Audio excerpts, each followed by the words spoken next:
Assalamualaikum dan salam saudaraku sayang. Bersama saya Al-Faris Jemurin. Tumpuan berita. Masjid Al-Qadim, salah sebuah masjid tertua di Sarawak yang terletak di pusat Bandaraya Sibu, kembali dibuka kepada orang ramai selepas siap menjalani proses pemuliharaan. Pembukaan masjid berusia 160 tahun yang dibina pada tahun 1861 itu telah dirasmikan Premier Sarawak, Datuk Patinggi Tan Sri Dr. Abang Abdul Rahman Zohari Tun Dato' Abang Openg. Dalam ucapannya, Datuk Patinggi Tan Sri Abang Zohari berkata kewujudan Masjid Al-Qadim menjadi bukti bahawa Islam telah lama bertapak di negeri ini, khususnya di Sibu, di mana ia telah menjadi pusat dakwah Islam di kawasan itu dan berhampirannya satu ketika dahulu. Dan Alhamdulillah, saya rasa masjid ini adalah pusat dakwah yang mula dulu. Kau tahun 18 lebih, waktu beruk maret, sudah ada jalan dakwah. Dan sekitar kawasan Sibu Dolok lah, yang masuk Mukah, Rajang, sampailah tempat-tempat yang jauh. Inilah dakwah telah dijalan berpusat daripada masjid ini. Jadi kita memelihara lah masjid kita, dan insya-Allah saya rasa dengan adanya masjid-masjid baru yang kita bina di bahagian Sibu, ia akan dapat mempamerkan budaya kita dan juga cara orang Islam mentadbir dan menguruskan negeri. Berucap pada Majlis Perasmian Masjid Al-Qadim Sibu pada Isnin, Premier Sarawak turut mengucapkan tahniah kepada Ahli Dewan Undangan Negeri Adu Nangka, Dr. Anwar Rapai, Jawatan Kuasa Masjid Al-Qadim dan masyarakat Sibu atas usaha gigih memelihara masjid tersebut dan menjadikannya khazanah yang cukup bersejarah. Dalam pada itu, Premier Sarawak juga mencadangkan pembinaan masjid mengikut reka bentuk seni bina kaum-kaum lain di penempatan masyarakat bukan Islam. Katanya dengan menerapkan konsep berkenaan, ia akan membantu dalam memberi kefahaman agama Islam terhadap masyarakat bukan Islam di negeri ini. Satu lagi sebelum saya duduk ialah saya dah bincang dengan Dr. Anwar. Mungkin kawasan-kawasan baru di mana ada masyarakat bukan Islam di tempat di situ, kita boleh juga membina masjid yang memberi seni bina masyarakat yang lain. Nah, maksud saya macam saya buat di Piasau dan juga Tun Taif buat di Ong Tan Soi. Reka bentuknya ada reka bentuk Cina sikit kalau kita ada masyarakat berbilang kaum. Jadi apabila ada seni bina demikian, termasuk macam masjid di negeri Cina, jadi mungkin kita dapat menjalankan dakwah kita kefahaman mengenai dengan ajaran Islam. Sementara itu, Datuk Patinggi Tan Sri Abang Zohari juga memberitahu keamanan yang dinikmati Sarawak membolehkan kerajaan Sarawak membina banyak rumah ibadat masyarakat Islam, termasuk juga untuk kaum-kaum lain. Jelasnya ini selaras dengan ajaran junjungan Nabi Muhammad SAW menerusi Piagam Madinah yang memberi keadilan kepada penganut-penganut agama lain di bawah pemerintahan Islam. Alhamdulillah, kerana negeri kita aman dan masyarakat kita Islam, banyak rumah Allah, banyak berdoa. Apabila kita banyak berdoa, tentu sekali Allah Subhanahu Wa Taala mengizinkan dan memberi kita bantuan. Dan ini bukan saja untuk kita masyarakat Islam, oleh sebab negeri kita negeri majmuk dan kita memberi keadilan kepada masyarakat yang lain. Tetapi kepada orang Islam, bagi kita orang Islam sudah tentu kita jalankan dakwah ini, iaitu dakwah bilhal, di mana mereka melihat bagaimana pemimpin Islam mengurus dan mentadbir negeri kita secara aman dan adil. Saya berpegang kepada apa yang dipesan apabila Rasulullah kita membentuk kerajaan di Madinah, iaitu Madinah Charter, Piagam Madinah, yang memberi keadilan kepada semua penganut di bawah pemerintahan Islam. Dalam perkembangan lain, Premier Sarawak berkata kerajaan Sarawak sedang merangka rancangan untuk menyelesaikan masalah banjir di Sibu melalui pembinaan terusan. Saya nak bangun semula Sibu ini kerana Sibu adalah banyak gila takung air. Jadi kita nak mula terusan air supaya banjir dapat kita buat, dapat kita uruskan dengan baik. Dan sekarang dalam kajian. Dan adalah nak mula cara baru. Dari saya fikir kena cara baru ya. Kena air kita pun datang dari darat. Kalau yang atur rajak dia rajang dengan ikan nak darat dia atur masih juga banjir.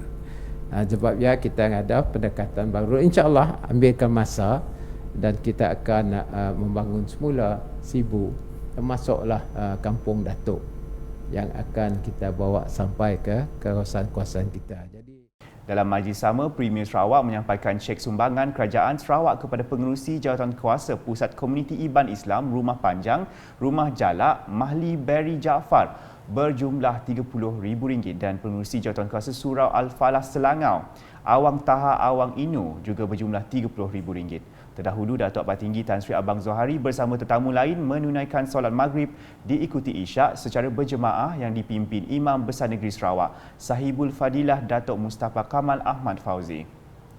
Terdahulu, Dr. Anwar dalam ucapan aluannya berkata pemuliharaan Masjid Al-Khadim memakan masa disebabkan proses teknikalnya yang agak sukar selain dilanda pandemik COVID-19. Namun katanya usaha itu berhasil berkat usaha gigih jawatankuasa masjid, masyarakat Islam di Sibu serta nasihat daripada Premier Sarawak sendiri termasuk isteri beliau. Pemeliharaan masjid ini memakan masa yang sedikit panjang disebabkan proses teknikalnya agak susah dan juga kita dilanda oleh pandemik. Tetapi dengan berkat usaha jawatankuasa dan juga masyarakat Islam di Sibu dan juga atas nasihat yang amat berhormat Premier dan isteri, maka akhirnya pada malam ini kita dapat mengembalikan suatu nostalgia yang begitu besar bagi masyarakat Islam di Bandar Sibu ini. Umum mengetahui bahawa usia masjid ini lebih 160 tahun. Pada hakikatnya tidak ada seorang pun mengetahui bilakah sebenarnya masjid ini dibina. Mungkin lebih daripada tersebut. Beliau yang juga pengurusi Lembaga Amanah Kebajikan Islam Sibu, Lakis, turut merakamkan setinggi penghargaan terhadap Kerajaan Sarawak kerana mewartakan masjid tersebut sebagai khazanah Sarawak dan terima kasih atas sumbangan untuk memelihara Masjid Al-Khadim. Saya amat bersyukur pada malam ini kerana telah dapat diberi suatu kekuatan untuk memastikan bahawa masjid ini dapat kita pelihara dan dipertahankan.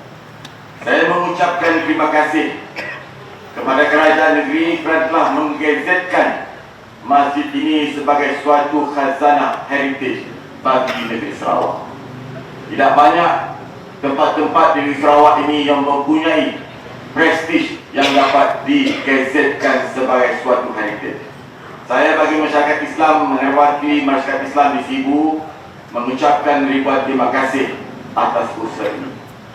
Saya juga mengambil kesempatan ini untuk mengucapkan terima kasih atas sumbangan daripada kerajaan negeri untuk memeliharakan masjid ini. Dalam pada itu, beliau juga akan menubuhkan jawatankuasa khas yang berperanan merangka usaha bagi memastikan Masjid Al-Khadim bukan hanya berperanan sebagai pusat penyebaran Islam, malah menjadi daya penarik kepada golongan belia di Sibu untuk mendekati masjid dan Islam. Berita di Limbang. Tugas warga pendidik sangat penting iaitu untuk mencorak keadaan di masa akan datang. Timbalan Menteri Permodenan Pertanian dan Pembangunan Wilayah Sarawak, Datuk Dr. Abdul Rahman Ismail berkata, pada masa akan datang keadaannya akan bertambah mencabar dan ini merupakan sesuatu yang tidak dapat dielakkan. Kita mesti melahirkan anak-anak ke arah itulah, ke arah itu. Sebab kalau tidak, kita tidak dapat menjadi warga skilled workers yang akan diwujudkan. Sekiranya banyak perindustrian-industri didatangkan ke negeri Sarawak. Bukan saja Singapura, Malabur di Sarawak, Korea, Jepun, Australia dalam sektor yang terkini, termasuk industri hidrogen. Di Premier kita selalu bercakap industri hidrogen, sekarang ni karbon kredit dan sebagainya lah.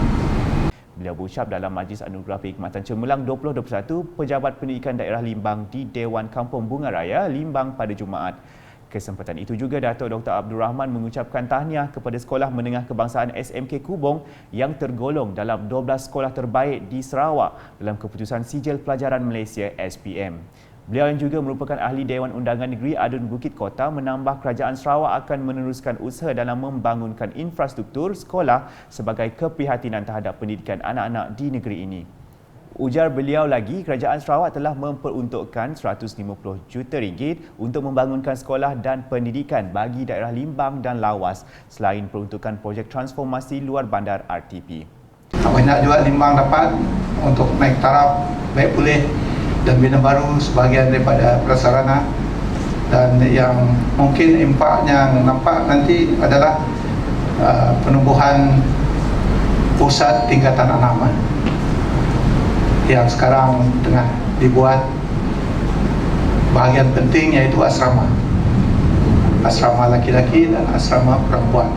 Seramai 90 orang warga pendidik Pejabat Pendidikan Daerah Limbang, sekolah-sekolah menengah dan rendah serta kaki tangan perkhidmatan sokongan yang berkhidmat di daerah Limbang menerima anugerah perkhidmatan cemerlang APC. Paparan selanjutnya, masyarakat sekitar kawasan Dewan Undangan Negeri Dun Samariang mengukir senyuman setelah menerima sumbangan bersempena dengan Majlis Pengagihan Daging Korban tahun 2022 Masihi bersamaan 1443 Hijrah.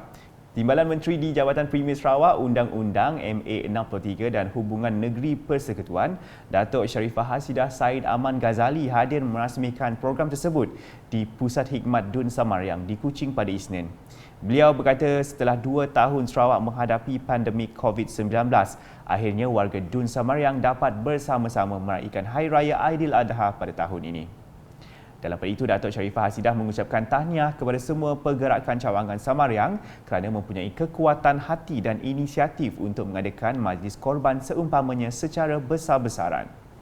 Saya nak memberitahu bahawa kerajaan kita negeri Sarawak ini merupakan satu kerajaan yang begitu adil, yang meletakkan perjuangan perpaduan seluruh kaum sebagai satu agenda utama kita.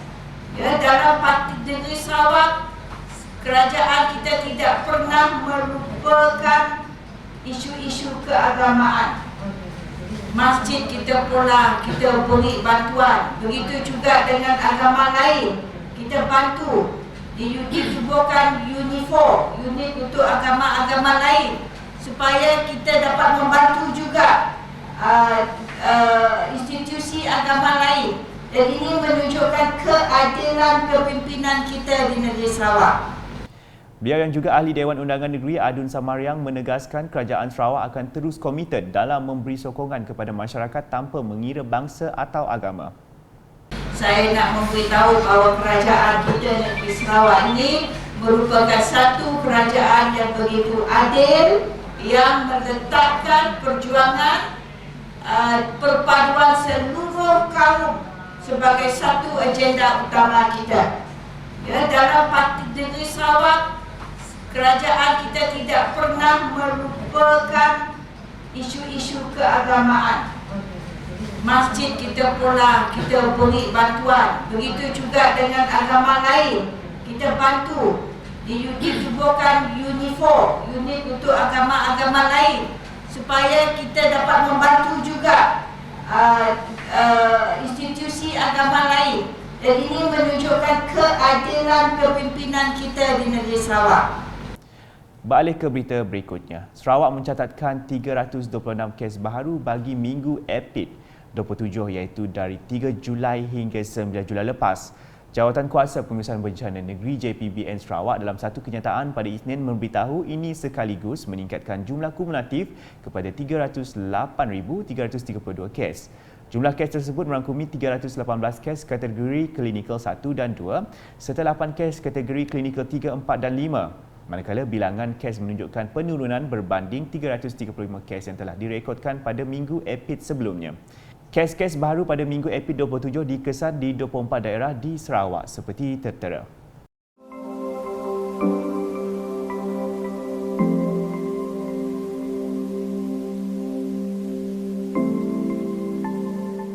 Sementara itu, JPBN Sarawak turut melaporkan 3 kematian melibatkan 2 kes di bahagian Sibu dan 1 kes di bahagian Miri. Sekian edisi Tengah Hari bersama saya Al-Faris Jemurin. Berita lebih lanjut boleh didapati di semua platform media sosial UKAS termasuk portal ukas.sarawak.gov.my dan UKAS Channel di YouTube. #menyebar fakta. Salam UKAS.